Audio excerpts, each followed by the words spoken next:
Welcome to The Explainer. Today, we're skipping past the usual questions about AI. We're going to dive right into the real, tough challenges that companies face when they try to actually make it work across the whole organization. I really like this quote because it gets right to the heart of the matter. It shifts the entire conversation. We're moving from a big, vague trend that everyone's talking about to a very specific, nitty-gritty operational problem. The real story isn't about if things will change, it's about where the wheels are going to fall off when you try. Okay, let's start with what we all pretty much know by now. You've got major reports like Mercer's Global Talent Trends all saying the same thing. The focus in the business world has shifted. It's not just about using cool AI tools anymore. It's about fundamentally redesigning jobs and the skills people need to do them. And that right there is the key. This whole idea isn't some fringe concept for futurists anymore. It's a mainstream, boardroom-level business reality. But here's the thing, and it's a big but. Just knowing that the trend is happening, that's the easy part. This is where it gets tricky, right? This is where competitive advantage is either won or completely lost. Knowing the weather forecast is calling for a storm doesn't mean you automatically know how to build a better boat. So, the source material we're digging into today makes a really strong argument. It says that organizations don't just fail at this randomly. They consistently get stuck on two very specific, very critical hurdles when they try to make this leap into the AI era. Now, what's so interesting here is how this frames the problem. It isn't one giant abstract monster called AI integration. No, it's actually two distinct bottlenecks that we can analyze and, actually solve. It boils down to two things: how you spend your money and how you define your jobs. So let's tackle that first one, resources. Think about it.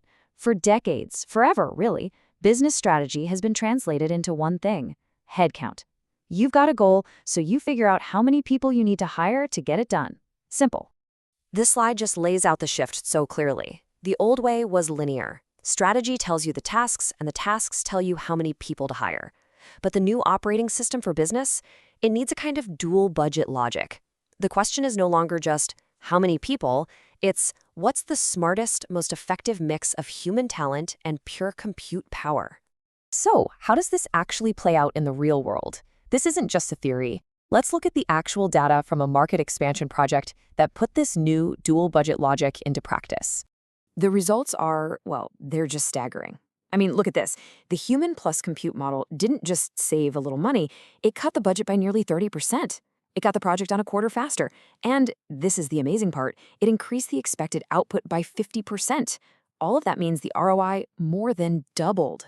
I just want to pause on this number for a second. 4.27. An ROI like that proves this isn't just about a minor efficiency gain. This is a fundamentally different and way more powerful method of creating value. It's a whole new ballgame. Okay, so that brings us to the second big hurdle. Because once you change how you budget and allocate resources, you absolutely have to change how you define the jobs that use them. Your old job descriptions, you can pretty much toss them in the trash. Here's the problem with the way we've always done it. Old job descriptions are way too vague. They talk about high-level responsibilities, like responsible for video content planning. But what does that even mean on a task level? It doesn't break the work down in a way that lets you intelligently bring AI into the loop. It's just a black box. So, how do we crack open that black box? Well, a modern AI-ready role moves away from that vague description and towards a really precise capability matrix. Let's look at a concrete example for a video channel manager to see exactly what that means. This is the secret sauce right here. The new model defines roles at the task level. It is crystal clear about what the human does. You see the little person icon, the final judgment calls, the strategic oversight. And then it details exactly where the AI assists. The brainstorming, the first drafts, sifting through data. It creates clarity where there used to be confusion. All right, so we've talked about rethinking your resources and redefining your roles. But here is the most critical part.